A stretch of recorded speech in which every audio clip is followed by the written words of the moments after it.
The Leaven of the Pharisees.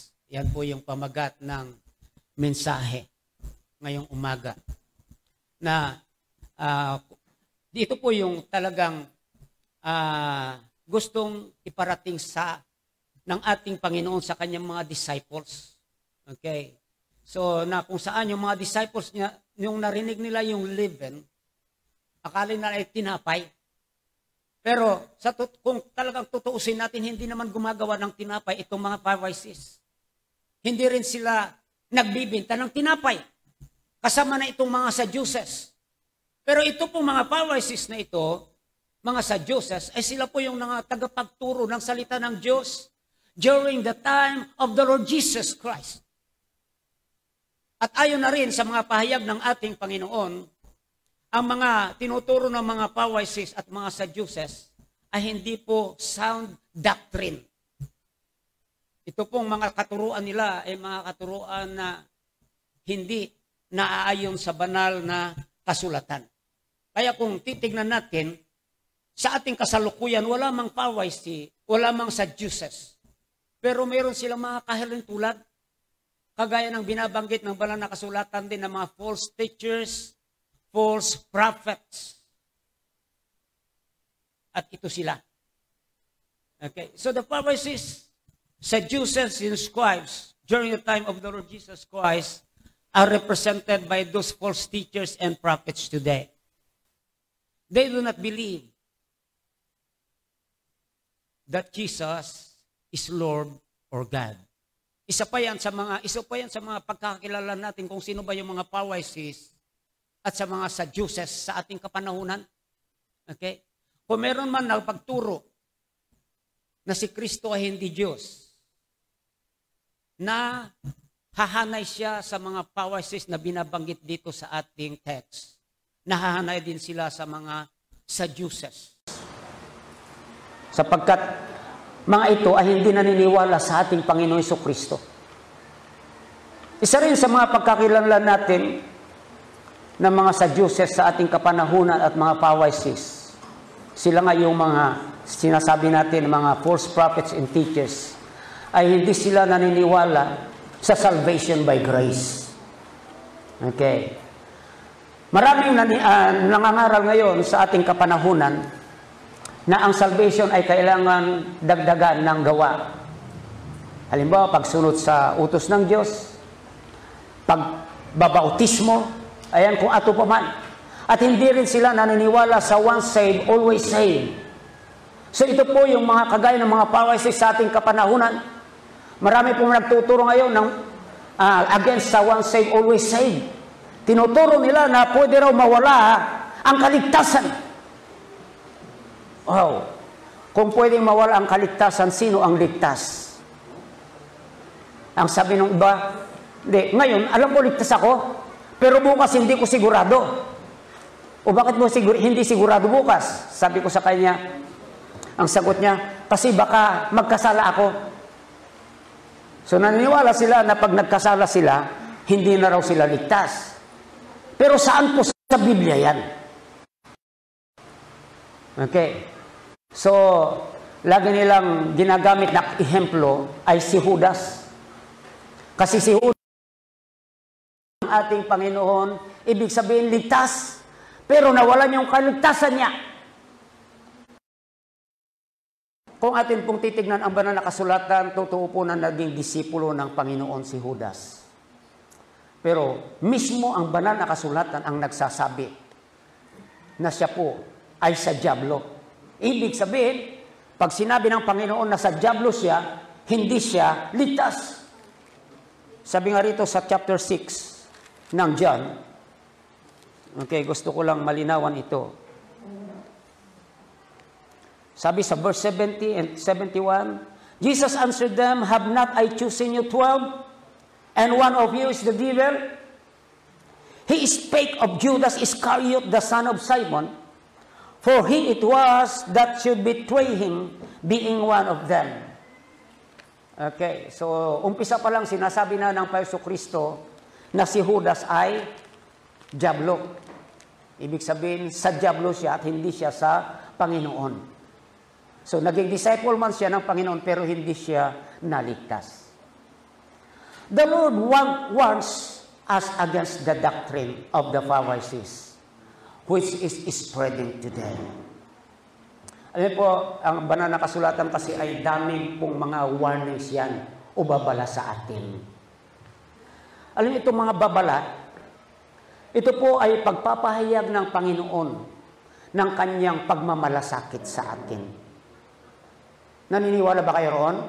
Kung halimbawa kayo po, may mga nagbabigay sa inyo ng mga babala, warnings. Ano po ang mararamdaman nyo doon sa nagbibigay sa inyo ng babala? Ano pa kaya ang meron niyang taong nagbibigay sa inyo ng babala? Okay, anong mararamdaman nyo? Isang makikita nyo sa kanila ay yung kanilang concern sa atin o pagmamalasakit. Tama po ba? Kasi nagbibigay ng babala, mag-ingat ka dyan kasi ganito, ganito, ganito. Ayan, pwede kang mapahamak, pwedeng may mangyaring masama sa iyo. Ayan po, so ibig sabihin, yung nagbibigay ng babala, ayaw niya na meron mangyari sa atin na hindi maganda. Ayaw niya na tayo ay mapahamak, kaya binibigyan niya tayo ng babala. At yan po yung ginagawa ng salita ng Diyos kung bakit marami siyang warning sa banal na kasulatan. Mababasa natin yung mga salitang, beware. Because the Lord is so concerned about our safety. Kaso minsan pagka nababasa natin yan, parang baliwala lang at hindi natin nararamdaman yung concern ng ating Panginoon sa atin. Pero dito makita po natin yung kanyang concern. Okay? Andiyan noon, malaya na nakakapagturo itong mga Sadducees, itong mga Pharisees sa mga tao. Tapos, ang sabi ng ating Panginoon sa kanila, beware. Beware or take heed of the leaven of the Pharisees and of the Sadducees. Malinaw po na binibigyan niya sila ng babala. Okay. Na kung saan itong babalang ito ay magsisilbing panghahawakan nila o sandalan upang sa ganun ay umiwas dito sa panganib na ito. Okay. So dito malinaw na makikita natin na yung mga false teachers o false teachings na ibinabahagi ng mga false teachers ay magbibigay sa atin ng panganib. Kaya nga po tayo bilang mga Kristiyano, hindi kung kani-kanino tayo nakikinig. Dahil ba nakikinig yan, magaling yan magsalita, magaling mangaral yan, karapat-dapat na makinig tayo. Ako ay naniniwala na tayo bilang mga mananampalataya, ibinigyan tayo ng Panginoon ng discernment. Discernment upang makilala natin kung ano yung totoo at kung sino yung nagsasabi ng mali. Ngayon, pag nakapakinig ka ng isang mga ngaral at nakita mo at na pagtanto mo na yung kanyang pangaral at ay mali, na ibig sabihin dahil mali yan, dapat mag-ingat ka dyan. So sa pag-iingat, anong gagawin? Ibig sabihin, titigil sa pakikinig, iiwas sa pakikinig. Hindi magpatuloy ka pa rin. Yan. Nung may nakahuli sa'yo, o bakit nakikinig ka dyan? Hindi, gusto ko lang marinig kung anong kanyang mga tinuturo para sa ganun, ay alam ko kung paano sumrahin. Ano yung sumrahin? Yung salungatin. Ayun ba lang, sa debate. Yan. Para sa ganun, pag nagdebate, ay meron siya, alam na niya kung paano talunin. Minsan, yung mga ganun pag-iisip, sila pa yung nai-influensyahan ng mga maling turo. Kaya pag sinabi ng Panginoon, beware, huwag mo nang tangkain pa na makinig sa mga yan. Yan po yung ibig sabihin ng Panginoon, umiwas ka diyan. Okay? Huwag na yung marami may kapagdahilan, na i-enjoy mo rin pala yung pakikinig. Maya-maya, influensyahan ka na o na-influensyahan ka na ng kanilang maling turo. Yan, minsan, kahit kami mga pastor, yan, minsan may mga pastor na hindi maingat. Maya-maya sa pakikinig ng mga false teachers na yan o pagbabasa ng mga sinulat ng mga nagsasabing magagaling na theologians na yan, maya-maya mali na yung doktrina na tinutungtungan. Mali na rin yung doktrina tinuturo sa mga tao. Pag mali na yung doktrina, anong mangyayari? pati buhay ng mga naniniwala ng maling doktrina, mali na rin ang kanilang buhay. Kasi kung anong paniniwala, yun din yung nakikita sa buhay. Tama po ba? Hindi po pwede na kung ano yung pinaniwala mo ay iba doon sa kinikilos mo. Parehas lang po yan. Kasi tayo po ay kumikilos ayon sa ating paniniwala. Tayo ay nabubuhay ayon sa ating paniniwala. Kagaya ng mga NPA, bakit gano'n na lang sila? Sabi natin, mali naman yung kanilang ginagawa, lumalaban sila. Pero bakit patuloy pa rin sila? Kahit nalalagay sa panganib yung kanilang buhay. Kasi yun yung paniniwala nila eh. Okay. Yung nga sabi ng pinsan ko, babaguin daw nila yung sistema ng ating pamahalaan sa pamamagitan ng kanilang paniniwala. Okay. So, hindi ko alam kung mababago ba nila yan. Dapat sila yung magbago. Okay. So, the Lord warned us against the doctrine of the power system is spreading today.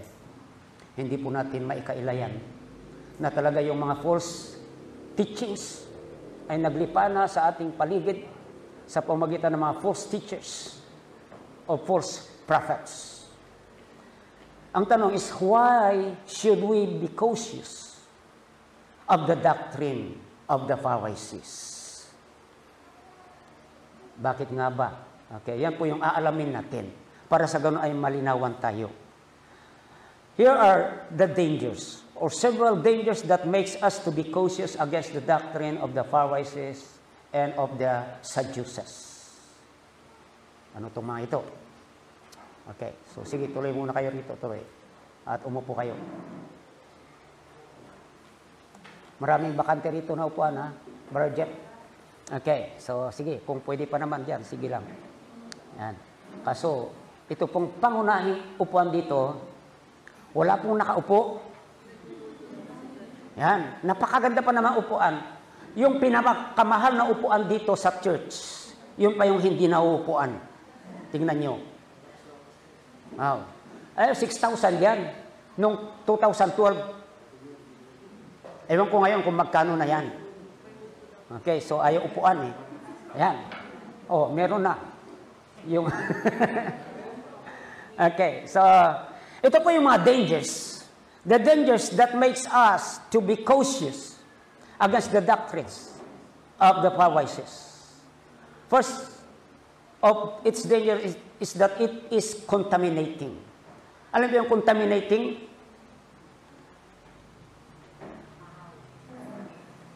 Nanghahawa. Okay. Yung mga nakakahawa ba maganda? May mga maganda, mayroong pangit. Yan. Yung mabuting patotoo, pag yan ay nakahawa, maganda yan. Pero yung mga maling turo, pag nakahawa yan, parang kubig yan. Yung nahawaan ng maling turo, ay mapapahamak siya, espiritual. Tama po ba? Yung maling turo ba, nakakahawa? Sabi ko nga, pag yung mali napapakinggan mo, lagi mo napapakinggan, maya-maya yun na yung pinaniniwalaan mo. Yun na rin yung buhay mo. Kaya nga gano'n na lamang ang pagsasabi ng ating Panginoon, beware, take heed, yan po yung kanyang sinabi, of the leaven or the doctrine of the Pharisees. Bakit po sinasabing contaminating? Pag sinabi kasing contaminate, talagang sa English yan, lahat ng ibig sabihin yan mali at masama. Okay. So yung pagkain, pag sinabi na contaminate, mayroong posibility na yan ay nakakalas. Ganon din yung tubig. Pag sinabing no contaminate, iinumin mo pa ba? Ha? Okay. Kahit napakalinis siguro, tignan mo, napakalinaw. May nagsabi sa iyo, huwag mong inumin kasi na-contaminate yan. Wow. Talagang hindi mo na inumin. Kasi nga, yung naisip mo, contaminate, nailalagay tayo sa peligro or danger. Halimbawa, ininom mo yung tubig na contaminated, pwede kang magkasakit. pwede kang malason, pwede kang mamatay. Ganon din yung contaminated na pagkain. Okay? Baka hindi ka na magtae. Pwede rin yan na ikalason mo, pwede rin yan na ikamatay mo. So talagang hindi maganda ang ginagawa ng mga false doctrines. Nakukontaminate yung mga malilinis. Kagaya natin, kahit sabihin natin, mananampalataya naman tayo. Oo nga, mananampalataya tayo. Okay. Pero kailangan mapanatili yung ating kalinisan sa pamagitan ng pakikinig lamang ng mga sound doctrines. Pag sinabing sound doctrine, ito po lang ay nanggagaling sa Biblia. Walang halo. Ang problema po ngayon, marami po maging sa ating mga Baptists, ang halo-halo na yung mga doktrina. Ibig sabihin, nahahaluan na ng mga maling doktrina. Bibihira na yung mga Baptist ngayon na sound yung kanilang doctrine. Na talagang naninindigan kung ano yung tinuturo ng banal na kasulatan. Yan po yung katotohanan. Naglipanan na kasi ngayon yung mga materialism o kaya prosperity gospel na kung saan talagang yan yung nakakainggan nyo sa tao. Okay. Maging yung mga pastor na katulad ko kasi prosperity. Ibig sabihin ako na pastor, uunlad yung buhay ko materially at financially. Pero how about spiritual? Kasi yun naman yung ating concern. Dapat po bilang mga mananampalataya ay mag-focus lang tayo sa purely spiritual. Kung ano yung kabubuti natin spiritual. At lahat ng ikabubuti natin spiritual ay nandito sa banal na kasulatan. Hindi po natin matatagpuan sa katuruan ng mga maling tagapagturo o kaya palsong tagapagturo o sa mga palsong turo ng mga palsong tagapagturo. Kaso minsan nga, paano namin makikilala, pastor? Ayun na, nasabi na kanina. Pag yung tagapagturo hindi naniniwala kay Kristo na siya ay Diyos, palso yan. Pag yung tagapagturo hindi naniniwala sa once saved, always saved, palso yan. Pag yung tagapagturo ni hindi alam kung ano ang kaligtasan, kung paano maligtas, palso yan na tagapagturo.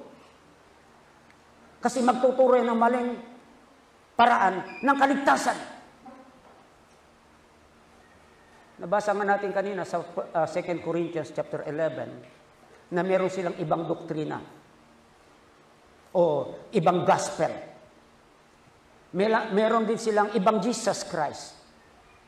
Meron pa silang ibang espiritu. Alam niyo, ibang espiritu? Yung tila baga naririnig talaga nila, literal na nakikipag-usap sa kanila yung banal na espiritu. Hindi yung nangusap sa kanilang puso. Na hindi mo alam kung nasisiraan ba ng bait. Kasi biglang sasabihin, alam mo pastor, sabi sa akin nung isa noon, nung isang gabi, narinig ko yung boses ng banal na espiritu. Nakikipag-usap siya sa akin eh. At inuutosan niya ako na mag-umpisa ng gawain ng iglesia. Babae pa yun ha? Ha? Sabi ko, matino kaya itong tao ito? Yun yung sa isip ko. Babae yun. Pero ganun po yung pakikipag-usap niya sa akin. Okay, so sabi ko, wala yata sa Biblia yun. Pero ganun na po yung mga nangyayari ngayon. Marami po mga ngaral ngayon na ganyan. Okay. So, maging sa panaginip. Alam mo pastor, no, naginip ako eh. At ganito yung mensahe ng Panginoon sa akin. Ayan, lahat ng mga panaginip nila may mensahe. Okay. So, bakit ka pupunta sa panaginip? Meron namang salita ng Diyos.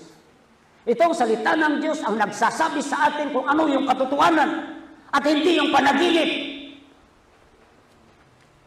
Lahat na lang. Minsan nagpunta kami ng Nagilian, doon sa tiyuhin ko roon. Nangaral ng Ebanghelyo. Pagkatapos kong mangaral, so sumunod naman sila sa panalangin. Nagtanong yung isa pa, ano pong ibig sabihin ng panaginip ko, pastor? So kininto na niya yung panaginip niya. Sabi ko, wala naman niyang kinalaman. Kaya wala rin ibig sabihin sa'yo. Walang mensahe yan ang Panginoon. Kasi nandito na kung ano yung mensahe ng Panginoon sa atin, nandito sa banal na kasulatan. Tapos sabi ng tiyuhin ko, lahat ng panaginip, mayroong ibig sabihin yan. Pambihira. So, paano kaya kung ganun? Ayan, lahat na lang mag-interpret ng panaginip. Okay? Yung isang panaginip pa lang, pagka-interpret ng 10 yan halimbawa, sigurado magkakaiba ng interpretation yan. Ngayon, ang tanong, sino sa kanila ang nagsasabi ng totoo? Wala. Kasi wala naman talagang ibig sabihin ang panaginip. Okay. So, kaya nga, yan po, marami po tayong palatandaan para makilala kung sino po yung mga false teachers, false prophets, kagaya ng mga Pharisees and Sadducees during the time of the Lord Jesus Christ. Yan. Sa totoo lang itong mga Sadducees na ito, Pharisees, lahat sila ay kontra sa ating Panginoon Jesucristo. Sila yung nanguna sa pagpapako sa ating Panginoon Jesucristo. At kailanman hindi nila tinanggap na siya yung tagapagligtas. Sila rin nagtuturo ng mali sa mga tao. At kailanman hindi nila ituro kung ano yung totoong kaligtasan. So it is contaminating with their false teachings. Sabi nga doon sa 1 John chapter 4 verse 1, meron pong binanggit dito.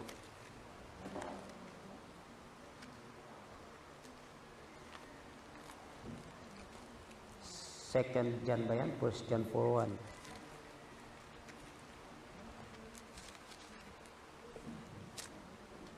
Beloved, sabi rin, believe not every spirit, but try the spirits whether they are of God, because many false prophets are gone out into the world. So, believe not, ang sabi riyan. Kasi pag naniniwala ka sa kanilang turo, ibig sabihin yan, na-contaminate ka na. Nahawaan ka na. Kita nyo, nakakalungkot minsan, maraming mga kasama natin ng mga Baptist, na dahil sa pakikinig sa mga maling tagapagturo, maya-maya, sila na rin ay kagaya ng kanilang pinapakinggan. Hindi lang Baptist, yung kinalakihan ko na UCCP. Dati naman wala silang praise and worship. Pero ngayon meron na silang drums. Noon tinatawanan nila yung mga Pentecost sa amin. Kasi masasaya raw sila, nagpapalakpakan. Pag nagsabi lang ng amen noon, yung mga Pentecost, pinagtatawanan nila. Pero ngayon, isa na rin sila sa nagpapalakpakan. Isa na rin sila sa masasaya sa pag-aawitan. May mga drums niya, may mga iingay na instrumento sa loob ng iglesia. Bakit nangyayari yan? Kasi sa pakikinig nila sa mga ibang mga tagapagturo. Okay, bagamat masasabi ko mali rin naman sila from the beginning. Walang problema yan. Pero tayo, mga Baptist tayo, mga nagsasabing totoong mananampalataya, na dahil sa pakikinig din sa mga maling turo, maya-maya, na-contaminate na tayo, iba na rin yung way ng ating panambahan. Iba na yung ating mga pananaw, paniniwala. Hindi na aayon sa banal na kasulatan. Kaya nga, gano'n na lamang po yung sinasabi ng ating banal na kasulatan kung paano pinag-iingat tayo. Kaya nga sabi ko, kahit tayo na lamang ang natitira dito sa church na ito, na naninindigan sa salita ng Diyos, wala tayong dapat ikahiya. Wala tayong dapat ikatakot sa ating Panginoon. Mahiya lang tayo sa Panginoon pagka nandoon na nagbabago na tayo. Umaalis na tayo doon sa katuruan na ipinasa sa atin ng kanyang mga disipulo, ng kanyang mga apostoles. O yung tinuturo ng salita ng ating Panginoon. Contaminated with their false teachings. Secondly, with their evil deeds. Pagka false prophets yan, hindi mo maiwasan, masama ang gawain yan. Itong mga Pharisees, ano po ang masamang gawain nila? Sinasabi natin sila ay tagapagturo ng banal na kasulatan. Okay. Sabi ng banal na kasulatan ay wala na silang inisip kundi yung kanilang sarili. Yung pagiging self-centered. Na walang ibang naluluwalhati at naitataas kundi sila at hindi ang Panginoon. Oh. Pagka ganun tagapagturo, ganun din yung mga tinuturuan. Makukontaminate din. Sabi ko, mayroon dyan isang pastor. Ayan. Talagang itinataas yung kanyang sarili. Yung mga membro, itinataas din yung kanilang pastor. Pero yung ugali ng kanilang membro, ay ganun din, matataas din. Na sabi ko nga nung narinig ko yan, pati pastor, okay, naging bisita nila isang pastor doon sa kanilang church, ipinarada doon sa kung saan man yung sasakyan ng pastor na bisita, sabi ng membro, hindi ka dapat yan nagparada, doon ka. Yun naman pastor na sinasabihan, mayabang din, hindi mo ba kilala kung sino ako? Yan din kasi ang sagot niya. Okay. So sabi ng membro, wala akong pakialam kung sino ka. Doon ka magparada. So parang pag-uusap na ng hindi Kristiyano. Tama po ba? Bakit ganoon? Kasi contaminated na sila ng mga evil deeds. Maganda ba yun? Yung makipagmataasan, makipagmayabangan, o anuman? Hindi po maganda yun eh. Kaya sabi po rito sa Philippians, tignan natin naman kung anong sinasabi ng banal na kasulatan dito. Philippians 3:2. Sabi rito, beware of dogs. Pinag-ingat na naman tayo. Beware of evil workers. Beware of the concession. Evil workers. Bakit? Pinag-ingat tayo sa mga ganyan. Kasi kung mali ang ginagawa ng isang tao at lagi natin kasama yan, maya-maya, darating ang araw na contaminate na tayo ng kanyang ginagawa. Ano ibig sabihin yan? Nahawaan na tayo. Kahalintulad na rin natin siya kung paano gumawa at kumilos. Kaya yung mga nagsasabi na sinasamahan niya sila para sila raw ay kanyang mahikayat, o kanyang mahawaan, hindi po panipaniwala yun. Kasi nga, iba yung sinasabi ng Biblia eh. Pinag-iingat tayo sa mga ito, tapos sasamahan natin sila. Okay? Para mahawaan natin sila. Hindi po. Sa totoo lang, yung mananampalataya, siya po yung mahahawa. Okay? Kung masama yung kanyang sinasamaan, darating ang araw, magiging masama rin siya. That is contamination. Kaya nga po, wala po tayong makita sa Biblia na gayain natin sila o kaya samahan natin sila. Ang sabi ng Biblia, separate. Okay. Separate. Separation. Na to be in tune with them. Huwag makipagkasundo sa kanila. Huwag makiayon sa kanila. Sapagkat pag ikaw ay nakikiayon at patuloy nakikisama sa kanila, maya-maya, yung kanilang masamang ginagawa mo na rin. Kaya nga may kasabihan sa sanlibutan, madalas sabi ni Pastor Adorian sa amin noon eh, tell me who your friends are, and I will tell you who you are. Hindi pa nakikita na gumagawa ka ng ginagawa nila, pero ganun na rin ang turing sa'yo. Yan po yung ibig sabihin. Kasi nga darating at darating ang panahon, maging katulad kanila. Kaya tayo po bilang mga Kristiyano, marami pong warning ang ating Panginoon sa atin. Hindi lang po sa mga ngaral, kundi sa mga hindi mananampalataya. Ang dahilan lang kung bakit tayo makikipaglapit sa mga hindi mananampalataya ay upang ipahayag sa kanila, ibahagi sa kanila ang ebanghelyo ng ating Panginoon. Wow! At pag yan ay nabahagi na nagprofess ng pananampalataya sa ating Paiso Kristo, hindi na bawal makipag-fellowship sa kanila. Kasi sila masasabing mananampalataya na. Wow. Yun nga lang, siyempre, may responsibilidad yung matandang Kristiyano doon sa bagong Kristiyano na yung bagong Kristiyano ay i-lead sa Panginoon, i-disciple yan. hanggang siya ay lumago at maging kagamit-gamit din sa gawain ng ating Panginoon. Yun dapat. Hindi yung tayo yung nahahawa sa kanila. Okay. Kaya nga, kung ano yung sinasabi kasi ng banal na kasulatan, yun yung ating gawin. Yun yung ating sundin. Pag sinabing mag-ingat ka sa kanila, mag-ingat ka. Sama ka ng sama sa kanila. Maya-maya, napasama ka na rin. Not only with their false teachings, with their evil deeds, but thirdly, with their presumptuousness. Ano yung presumptuousness? Okay? Akala, ayan, nakakontaminate na yan. Okay? Akala nila, matuwid na sila. Akala nila, ligtas na sila. Akala nila ay banal na sila. May mga ganyan tao. Okay? Makausap mo yung mga hindi mananampalataya. Okay? Yung kanilang pastor. Pagdating sa kaligtasan, hindi niya sasabihin hindi siya ligtas. Ano sasabihin niya? Umaasa siya na siya ay ligtas. Nagbabaka sakali. Yung presumptuous. Puro presumptuous. Alam niyo, ang banal na kasulatan, hindi po nagtuturo sa atin ng mga presumptuousness. Yung akala-akala. Ang tinuturo sa atin ng ating Panginoon o ang banal na kasulatan ay katiyakan.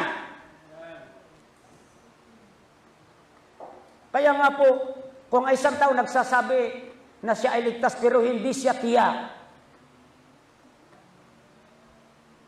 hindi siya naniniwala sa sinasabi ng salita ng Diyos. Ang kaligtasan kasi na ibinigay sa atin ng Panginoon ay may katiyakan. You must be 100% sure. Hindi yung ikaw ay presumptuous lamang. Okay. So, naniniwala na ako, papunta na ako sa langit. Sana nga lang, walang kasiguruhan. Or there is no certainty. Puro presumptuous lang. At yan po yung katuruan ng mga Sadducees, yan po yung katuruan ng mga Pharisees o ng mga false prophets. Hindi ka matuturuan ng katiyakan. Katiyakan ng pagpunta sa langit, katiyakan ng kapatawaran ng kasalanan. Okay? So lahat sila nagsasabi na walang katiyakan ng kapatawaran lahat ng kasalanan. Okay? Kaya sabihin nga nila, nagkakasala pa rin naman tayo. Walang problema doon eh. Hindi naman sinasabi ng Biblia na hindi pa rin tayo magkakasala pag tayo mananampalataya na. Andiyan pa rin yung pagkakasala. Pero iisa lang ang sinasabi ng banal na kasulatan na nung tayo ay nagsisi sa ating kasalanan at tinanggap natin ang Panginoon Jesucristo, tayo na ay nililis sa ating mga kasalanan at sinasabi lahat.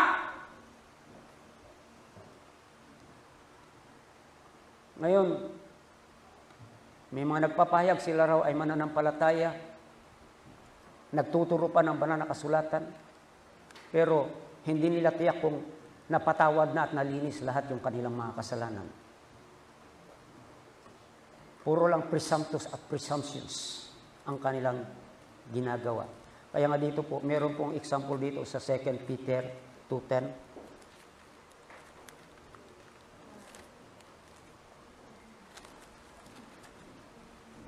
Ang sabi rito, but chiefly them that walk after the flesh. Yan na.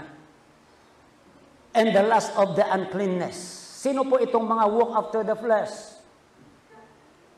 Ito po yung mga presumptuous na tao, hindi mananampalataya talaga ito. Walang katiyakan sa kanilang buhay. Walang katiyakan ng kanilang pananampalataya. Kaya nga, sila ay lumalakad sa flesh. Kasi ang tunay na mananampalataya, hindi po lalakad sa flesh. Okay? And in the lust of uncleanness. Kundi lalakad po yan sa godliness, lalakad yan sa holiness na tinuturo ng banal na kasulatan. Ang sabi rito, in despise government, presumptuous are they. Sabi niya, self-willed. They are not afraid to speak evil of dignities. Yung sinasabing yung parang self-righteous, kala na, tingin sila sa kanilang sarili, sila ay matuwid. Pero tingin lang nila.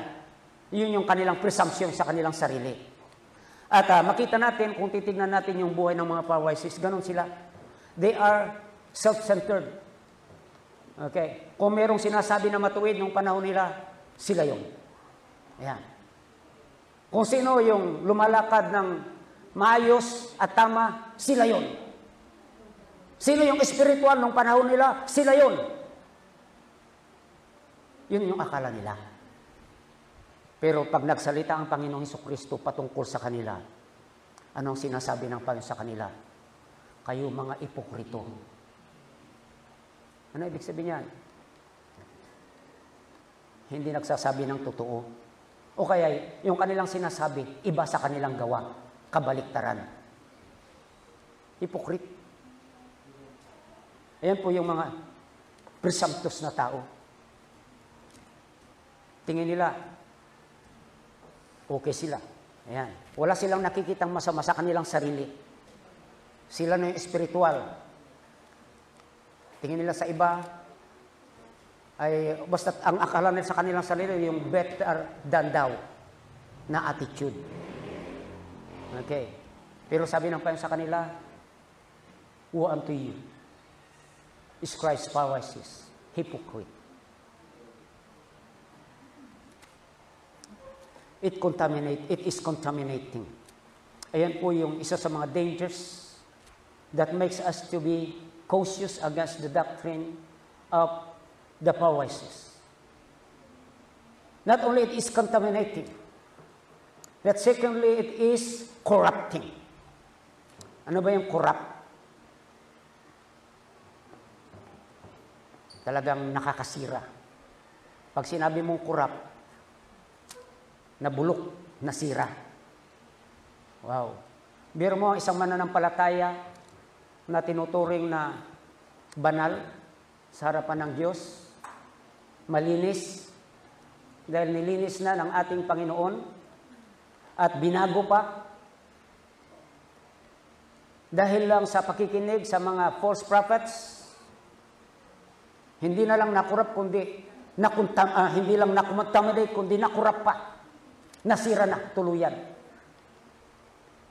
Nakakalungkot, pero marami na akong nakikitang ganyan. Kagaya ng kinukwento ko na isa rin ng mga ngaral, nagpapastor noon, Baptist.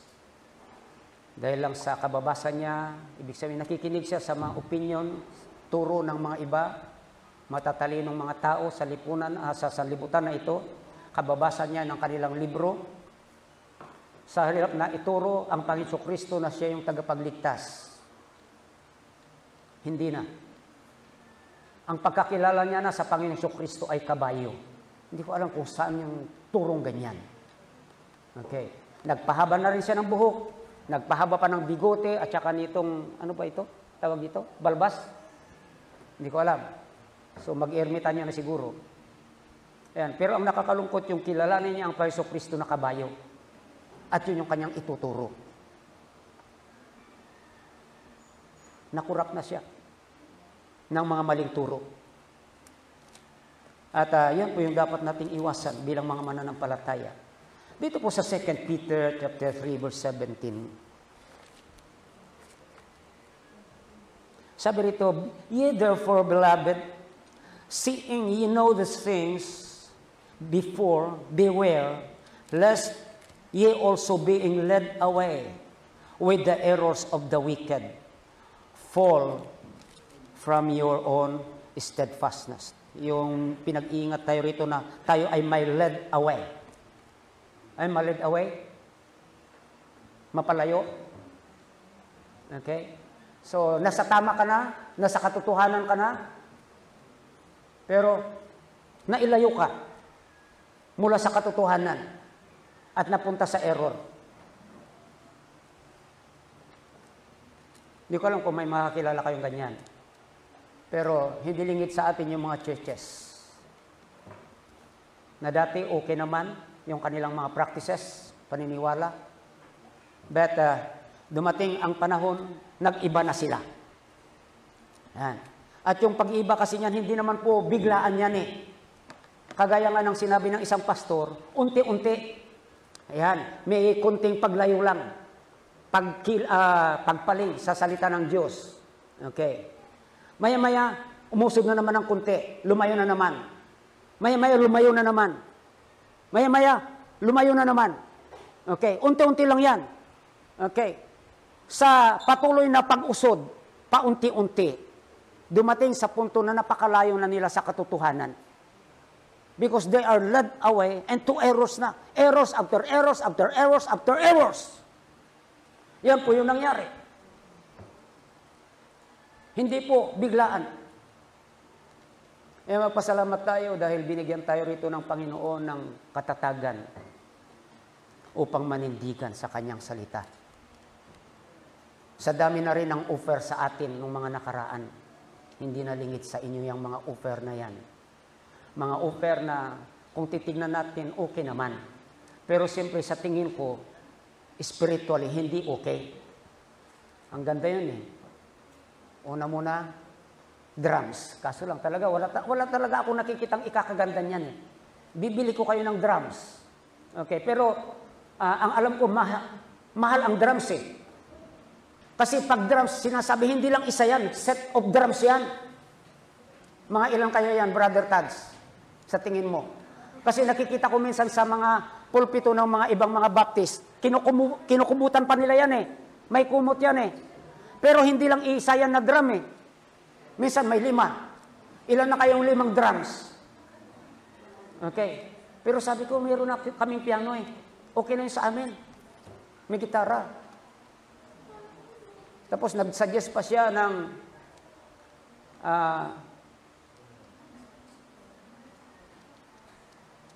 ano ba yung music team? Music team ba yun? Okay. Meron ding team leader.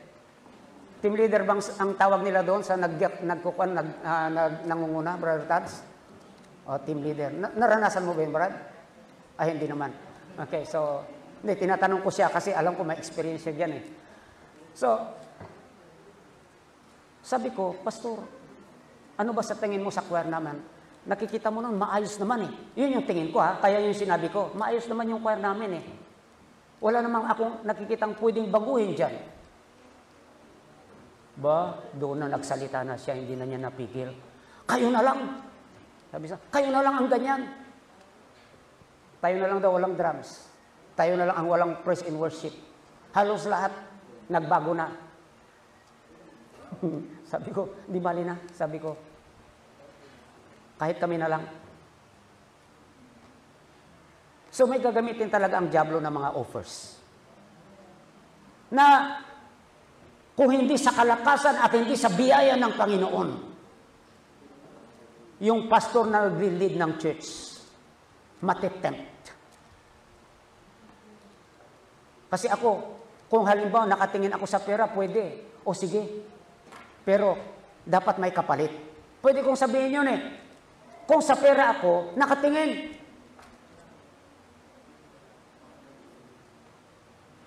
Magkano ang support? Sige. Magkakaroon tayo ng music team. Sige, magkakaroon kami ng drums. Pero magkano ang support? Pwede kong sabihin yan eh. Pero hindi tayo sa pera-pera lang eh. Sa katotohanan tayo at sa spiritual na bagay.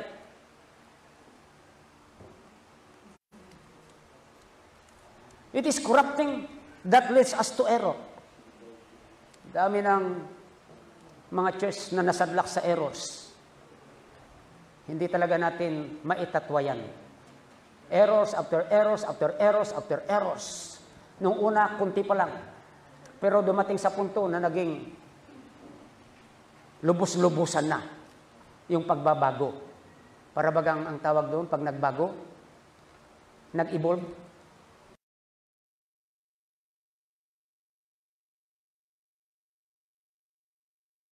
Ang mga kon sa evolution, unti-unti eh, kagaya ng tao. Yan, ayon sa mga evolutionist. Okay, saan daw nag-umpisa ang tao? Ha?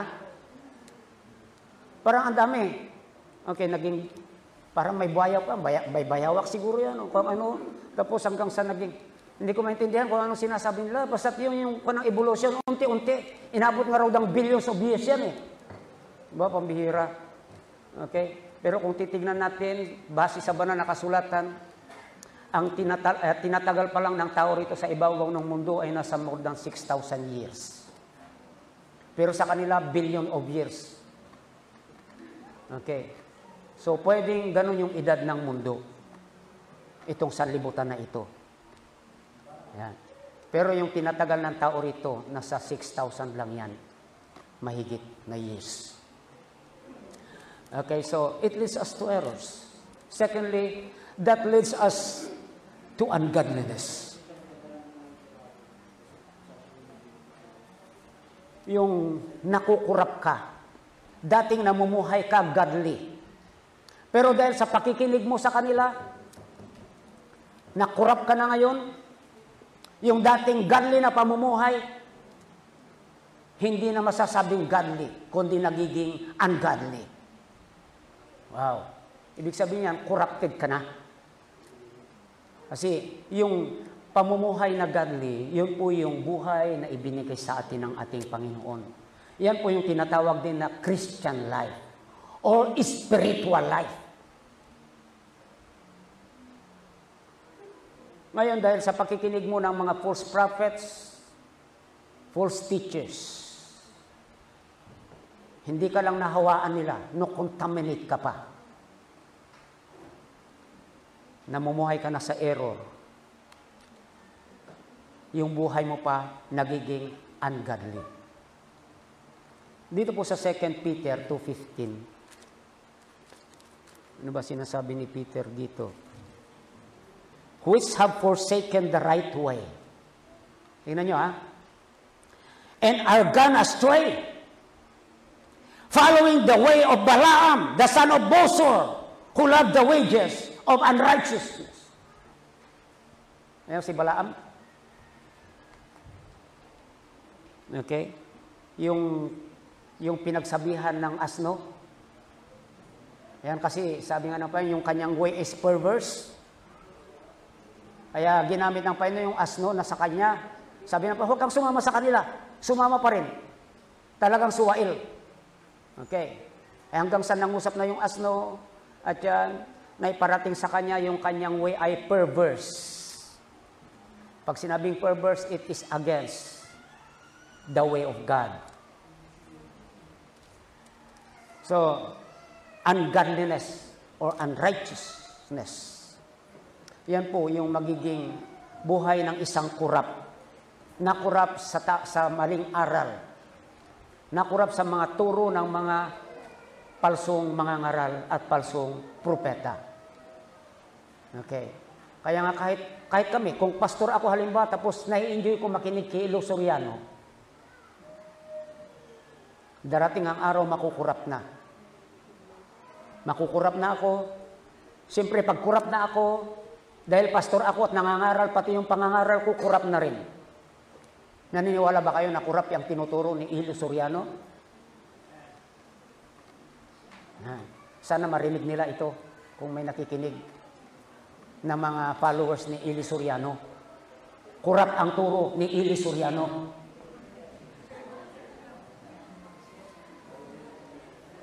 O makita nyo, pag nagsasalita siya, godly ba kung tignan? Or ungodly? Pag nagmura yan, sasabihin mo ba, godly yan? Yan. Nagmumura yan. Sa pagsasalita pa lang makikita mo na siya ay ungodly. Pero maraming followers yan. Mga tanong niyo, bakit maraming followers kung ungodly pala siya? Kung kurap yung kanyang turo? Dahilan, nasa Biblia na yan. Tinuturo sa Biblia. Ang sabi ng banal na kasulatan, beware of false prophets. At sabi roon, they will, and many. Tawag doon, merong sinabi roon marami silang mga follower. Yun sabi ng Biblia. Okay, so, yun po yung mga false prophets. Kaya huwag na tayong magtaka kung maraming mga followers, si Ilo Soriano, si Kibuloy. Marami bang followers si Kibuloy? Sinasabi nga na, pinakamayaman daw na pastor sa buong mundo. Si Kibuloy. Kasi kahit saang sulok, okay, Canada, US, may mga followers siya dyan kasi nakatilibay siya International yung kanyang television station. Maraming followers dyan. Okay.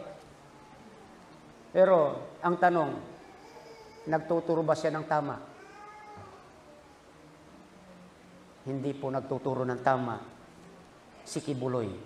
Kaya kung ikaw nakikinig, follower ka ni Kibuloy,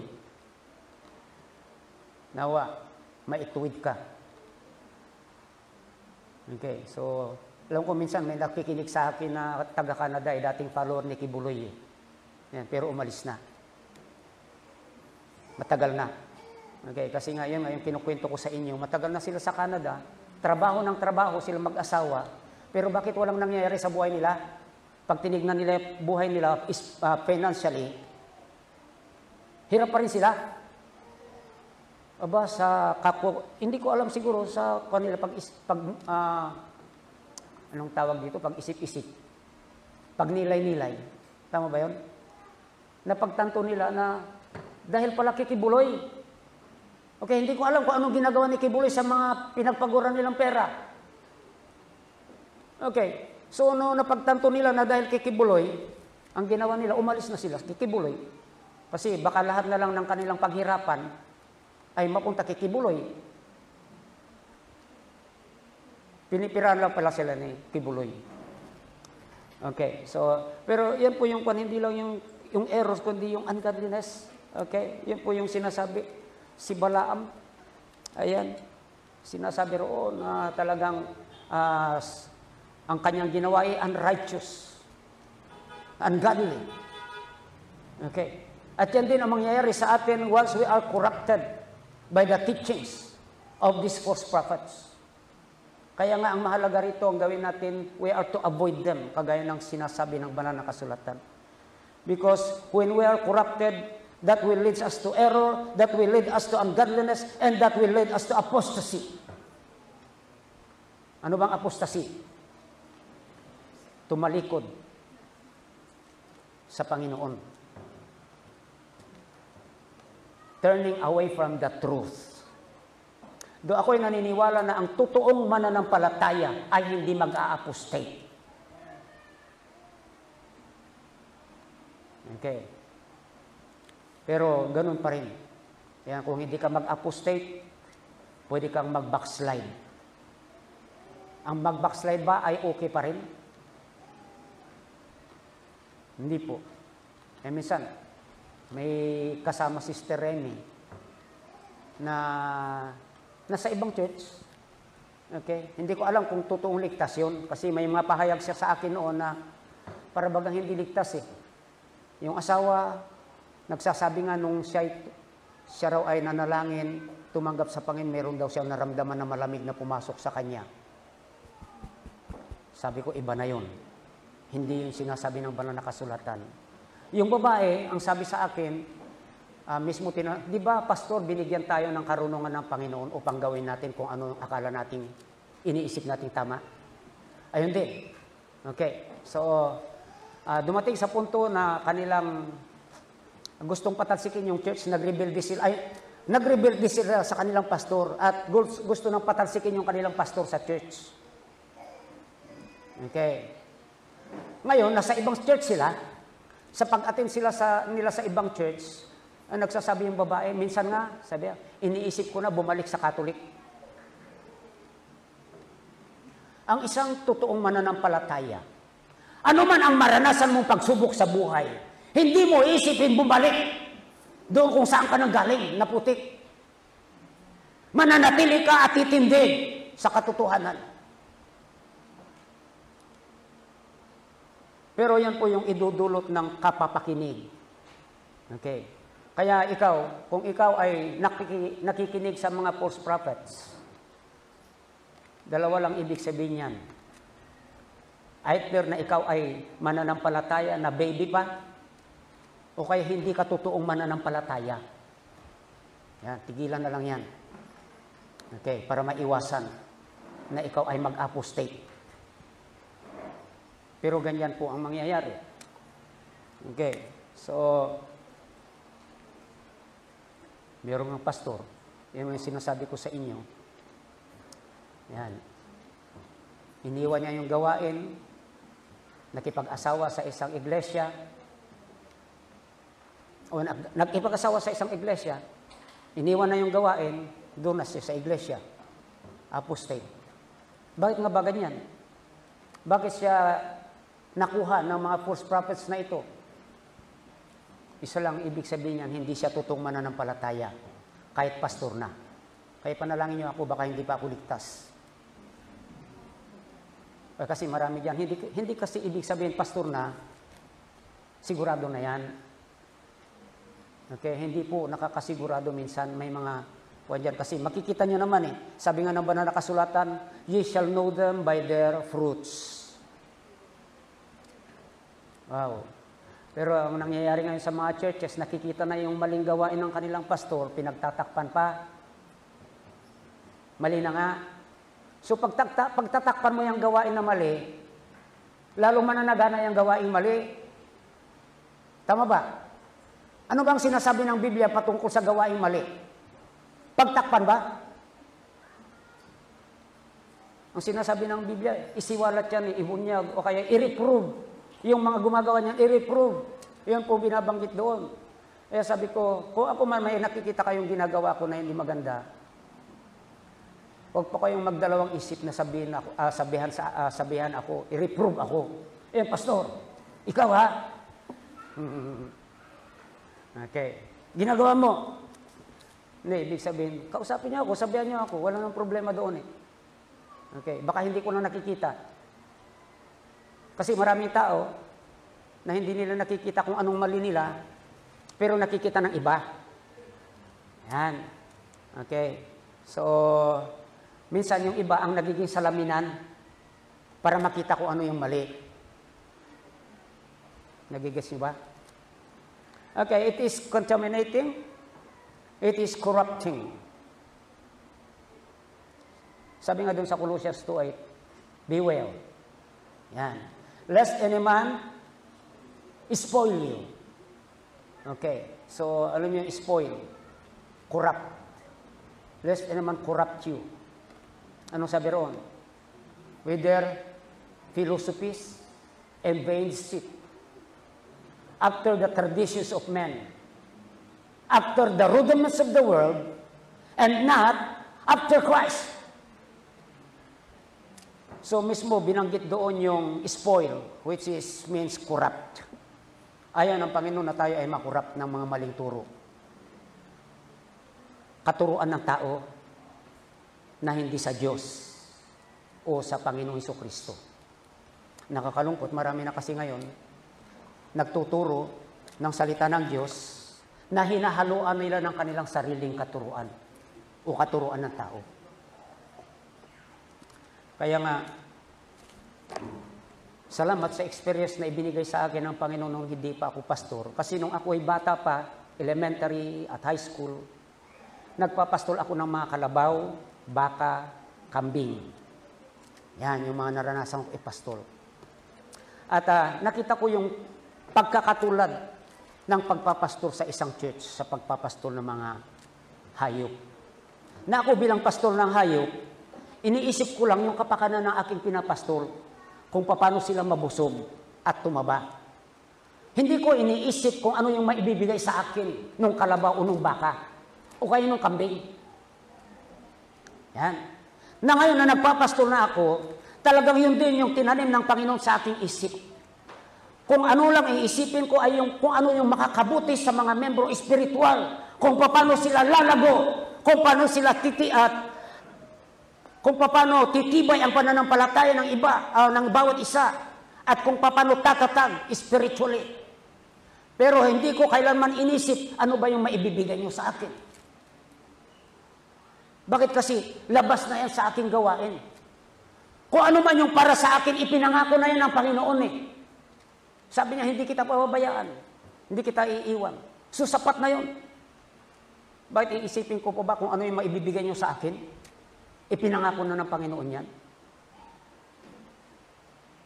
Kaya magpasalamat ako kasi yun po yung inilagay ng Panginoon sa aking isip at puso. Nakakalungkot kasi pagka isang pastor katulad ko, dumating sa punto na iniisip ko na lang kung ano yung ikabubuti ko na maibibigay nyo. Anong gagawin ko? Tuturuan ko kayo. Kahit na dumating sa likong pagtuturo, para lamang maibigay nyo sa akin yung iniisip kong kapakinabangan ko. Pero bilang isang pastor, dapat ang isipin ko lang ay kung paano kayo, kung ano yung kapakinabangan nyo, kung ano yung talagang maidudulot sa inyong kaputihan sa pamamagitan ng pag-aaral ng salita ng Diyos. Kalimutan ko yung sarili kong kabutihan, yung aking sariling kapakanan. Dahil ako'y naniniwala at lubos na nagtitiwala sa pangako ng Panginoon. I will never leave thee, nor forsake thee. Sabi doon sa Matthew 28:20, and lo, I am with you always, even unto the end of the world. Ibig sabihin, gagawin ko lang kung anong pinagkatiwala sa akin ng Panginoon na gawain. Doon ako mag-focus. Yan yung pangunahin na aking gagawin. At sabi ng Panginoon, I will be with you, even unto the end of the world. Sapat na yun sa akin na panghahawakan ko, yung pangako ng Diyos. Basta't isipin ko lang kung ano yung makakabuti sa inyo. Ituro ang katotohanan na walang halong pandadaya, walang halong panluluko na ginagamitan ng salita ng Diyos para lang magkapira ako sa inyo. Wow. Kasi nga, ayan nga, kung pag napag-uusapan, lalo na yung Pastor's Appreciation Day, gustong-gusto ng mga pastor yan. Kasi pagka Pastor's Appreciation Day, punong-puno sila ng regalo. Mapamaterial na bagay, mapa pera. Yan. So, kaya nga, yun na lang siguro pinakaabangan pagka nakapokus sa pera ang isang pastor o material na bagay. Kaya dito, wala tayong Pastor's Appreciation Day. Kahit kailan, hindi natin ginawa yan. Kasi para sa akin yan eh. Tayo bilang iglesia, ano man yung dapat gawin natin, ay lahat yan ay para sa Panginoon dapat. Para sa ikasusulong ng gawain ng Panginoon, para sa ikalululahati ng pangalan ng ating Panginoon. Hindi yung ikabubuti ni pastor. It is contaminating, it is corrupting, and lastly, it is cunning. Alam niyo yung cunning? Yung nagkokontrol. Yan. Pag ikaw, nakikinig sa turo ng isang ng false prophet, maya-maya kontrolado ka na niya. Lahat ng sabihin niya, gagawin mo. Lahat ng sabihin niya, susundin mo. Eh, yung pumapasok ngayon sa isip ko yung kamag-anak ko na nasa Canada, kung bakit gano'n na lamang hindi sila umunlad. Dahil lahat na lang sabihin ni Kibuloy sa kanila, sinusunod nila, magbigay kayo rito, magbigay kayo rito. Yan. Pati yung anak nila, pinadala nila sa Bible College ni Kibuloy. Nung umalis sila kay Kibuloy, hindi na nila mahatak yung kanilang anak. Okay. Subuti lang, naliwanagan sila. Hindi sila tuluyan na nabubulagan. Pero, yun po, dumating sa punto sa buhay nila na talagang nakontrol sila ni Kibuloy. Maging si Elo Soriano sa kanilang mga pahayag, kung nakikinig kayo. Yun na nga po. Kasi binabatikos niya nga yung mga Baptist pastor kasi nagtuturaw sila ng tithes na pinagninegosyohan daw yung mga membro. Okay. Ako, iba ako. Marami akong negosyo. Yan. So siya pala yung negosyo. May mga pampasada akong jeep. May gasoline station ako. Meron akong gawaan ng mga taho, gawaan ng siumay, gawaan ng ano-ano na yan, no? Okay? At ito pa, alam niyo ba, minsan, nangailangan ako ng pera. Kwento niya. Pumunta ako sa isang membro. Kinausap ko yung membro. Alam niyo kung ano ang sagot sa akin? Sabi niya, Pastor, na ibigay ko na sa iyo lahat. Pati itong lupa at bahay namin na isang lako na at naibigay ko na sa iyo, wala na akong maibibigay. So, ipinagyayabang niya, ganun para ang style niya. So, bakit nagawa ng taong yun na ibigay? Isang lang yung bahay niya, house and lot, ibigay lang kay Kibuloy. Nakontrol na siya ni Kibuloy. Lahat ng sabihin ni Kibuloy, gagawin niya. Susundin niya. Yan po yung ginagawa ng mga false prophet. Nung panahon nga ng ating Panginoong Kristo, yung sinabi ng Panginoong Kristo, woe unto you, sabi niya sa mga Pharisees. Kasi nagsasabi kayo ng mga bagay na gagawin ng mga tao, pero kayo mismo hindi nyo ginagawa. Yung mga tao, kung ano yung sabihin ng Pharisee, ginagawa nila. Kahit hindi ginagawa mismo ng Pharisee.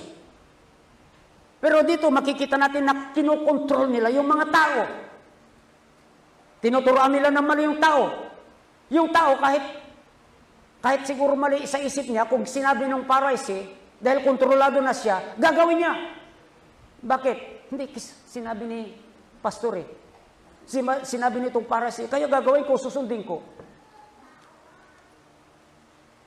Si Eli Soriano kaya niya kaya ibigay? Yung kaya niya kayang gawin yung ginawa ng tao? Pero yan po yung ebidensya na yung pag-control. Okay, nakukontrol. Yun po yung sinasabing conning kung tawagin dyan. Okay. Kaya nga sabi sa Luke chapter 12, isa na naman ito, ganun din yan sa verse 1. Sabi rito, and the meantime, when there were gathered together an innumerable multitude of people, and so much that they trod one upon another, he began to say unto the disciples, first of all, beware of the leaven of the Pharisees, which is hypocrisy. Kinontrol nila yung tao, pero mismo yung pinapagawa nila sa tao, hindi nila ginagawa. Ayan. Okay, so, diba? Akala nila, ginagawa nila yan. Akala ng mga tao, ginagawa, pero sikrito, hindi pala. Okay, so, ano pa ibig sabihin yan? They control us to go out of God's way. Wow, hindi mo na mamalayan. Sa pakikinig mo sa kanila, unti-unti na, nawala ka na sa landas, sa tamang landas. Yan, andun ka na sa dating landas. Parehas pa rin yan, no? Nandun ka na sa ibang landas. Yan po ibig sabihin yan. Okay, so, dapat lagi tayo sa way ng Panginoon. Para matiyak na nasa way tayo ng Panginoon, dito lang tayo sa banal na kasulatan. Kaya huwag po natin pahubayaan yung ating Biblia yan. Okay, pagdating natin, pagpunta natin sa bahay-sambahan, dapat dala-dala natin yung Biblia natin. Pagdating sa bahay natin, kailangan din basahin natin yan araw-araw. Isa pa sa mga pagkakakilanlan sa mga false prophets, hindi nila tinuturoan yung mga membro na magbasa ng Biblia. At inayan lang nila yung mga membro magsimba walang Biblia. Okay. Bakit kaya ganun? Kasi pwedeng makita ng mga membro, pag nagbabasak sila, na yung palang tinuturo sa kanila ay mali. So, it is cunning, ibig sabihin, it controls us to go out of the way. Secondly, to become hypocrites. Yan nga po, no? Maging ipokrito. Yan, hindi na po ayon sa salita ng ating Panginoon, pag tayo ay ipokrito. Mamuhay sa bilang ipokrito. Kaya lagi kong sinasabi, yan, yung mga artista, nakakita na ba kayo ng totoong artista? Ibig sabihin, totoong tao, na kung ano yung pinuportray niya sa television, yun din siya. Ang gawain kasi niyan ay mag-portray sa buhay ng ibang tao o sino man na karakter na sinusulat sa mga nagsusulat ng mga nobela. So, yun lang i-portray nila. Na kung minsan, yun yung nakikita natin sa kanila. Na iba doon kung sino sila talaga. Okay, si Coco Martin, ano ang tingin nyo kay Coco Martin base sa kanyang mga personality sa television? Ha? Isang hero. Tama ba? Totoo kaya yun? Okay, so hindi yun kailanman maging totoo. Kaya nga, ang term na ginagamit para sa mga artist o yung pag binibigyan nila ng kahulugan ang mga artist, isang ginagamit nila yung hypocrite. Kasi iba yung buhay nila sa katotohanan kaysa sa pinuportrait nila sa television. Okay. So, ganun din. Pagka tayo ay nakontrol ng mga maling o palsong mga ngaral, ganyan din po, no? Tayo ay hindi lang aalis, lalayo sa katotohanan, bagkus makikitaan pa tayo ng pagiging ipokrito. Ano ipokrito? Sabihin mo, ligtas ako. Pero yung buhay mo, hindi naman buhay ligtas. Yan. Punong-puno ka naman ng kalikuan. Punong-puno ka naman ng kasamaan. Nagsasabi kang ligtas ka. Okay. So, totoo ka po ba? Not only to become hypocrites, but to live unbiblically. Ayan. Okay. Pag nakontrol tayo ng mga false prophets sa pamagitan ng kanilang turo, yung buhay natin na biblical dati ay magiging unbiblical na yan. Bakit po? Kasi hindi na tayo mamumuhay ayon sa sinasabi ng banal na kasulatan, kundi ayon sa sinasabi ng false prophet. Pasalamat na tayo, binago na tayo ng ating Panginoon. Okay? Gusto po ba natin balikan yung dati? Ang sabi nga ng Biblia, that dog returneth to his own vomit. Sinuka na natin yung buhay natin na yan. Unbiblical na pamumuhay. Pamumuhay na liko. Pamumuhay na masama. Pamumuhay ng paggawa ng mga taliwas sa salita ng Diyos. Pero dahil sa kapakikinig sa mga palsong mga ngaral, muli bumalik ka sa dati. Yan. Masarap ba yung sinuka ng pagkain? Sino nakatikim na sa inyo niyan? Nakasuka na kayo. Inipon nyo sa plato. Maya-maya, binalikan nyo, kinain nyo. Sasabihin nyo, aso lang naman gumagawa niyan, pastore. O, kasi yun nga yung example sa Bible eh. At hindi tayo aso. Kaya para maiwasan yan, iwasan din natin makinig sa mga Pharisees. Ito yung mga false prophets, false teachers. Be not easily swayed by their false teachings or by the false prophets and teachers to their false doctrines. Pag sinabing false teachers yan, false doctrine ang ituturo sa atin. Don't ever listen and don't believe what they say. Sinong paniniwala namin, Pastor? Ikaw? Hindi po. Ang salita ng Diyos na naipapangaral. Ito yung ating paniwalaan. Kaya pag dumating sa punto na ang pinapangaral ko rito ay aking sariling salita, pwede nang magbago. Pwede na akong tawagin false teacher o false doctrine. Kaya nga po, sinasabing sound doctrine kasi ang mga pinapangaral pa rin natin dito, pinag-aaralan ay ang salita ng Diyos. At hindi po kaila sa inyo, open po ang Biblia. Hindi po pinagbabawal sa inyo. At ini-encourage ko ang bawat isa na laging magbasa. Huwag lang tayong magbuklat ng Biblia pag nandito tayo sa loob ng iglesia. Pag tayo ay nag-aaral. Sa loob ng tahanan. Kung masigasig tayo mag-Facebook, dapat ganon din kasigasig tayo na magbasa ng salita ng ating Panginoon. Tayo po ay tumayo, tayo ay manalangin.